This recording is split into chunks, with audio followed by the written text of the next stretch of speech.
The woman never expected that the little boy she had casually saved was actually already 16 years old. In this world, 15 was considered adulthood. And when she realized she had spent an entire night alone with a grown man, the elf girl's face instantly turned red. But what she never expected even more was that the man before her had actually come from another world, and the way he had been transported was also very bizarre. On the day before summer break, just as he was walking into his classroom, a blinding flash of light suddenly appeared before his eyes, and the next second, he found himself in a vast grassland. He was then attacked by a unicorn rabbit. Sensing the danger, Jack had no choice but to run. But he accidentally tripped, and when he fell, he happened to crush the unicorn rabbit to death. That was how he managed to save his own life. After calming down, Jack's top priority was to solve his food and water problems. Looking at the corpse beside him, Jack hesitated. After all, he didn't know how to start a fire yet, nor did he know if the meat was safe to eat. But just as he was worrying, an appraisal panel suddenly appeared before him, indicating that the unicorn rabbit was not only edible but also very suitable for making stew. So Jack immediately packed it into his bag. Then he began exploring his skills. He discovered that the system would appraise items based on his thoughts, so he tried appraising himself.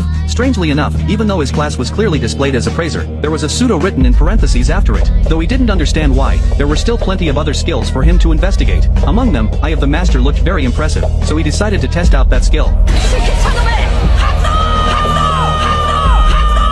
But nothing happened when he called it out. With no other choice, Jack quickly activated the tutorial skill, but that skill required a lot of time. So Jack then activated the world map skill. Relying on that skill, he walked until dusk and finally reached a road. But just then, he noticed a monster staring at him with hungry eyes. At the critical moment, the elf girl appeared and saved his life.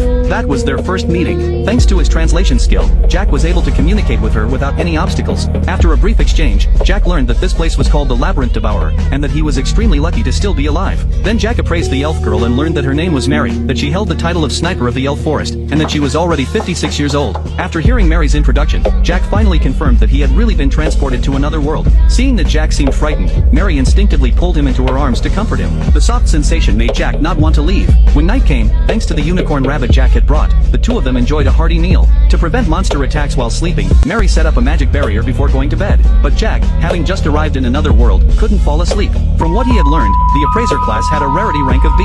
It allowed him to see a target's attributes and characteristics, but it came with no combat abilities. As for what the pseudo meant, Jack still hadn't figured it out. When morning came, Mary was surprised to discover that Jack possessed the rare world map skill. Not only did it have navigation functions, but it could also detect the locations of nearby creatures. Something countless people dreamed of having, but Jack seemed completely unaware of its value.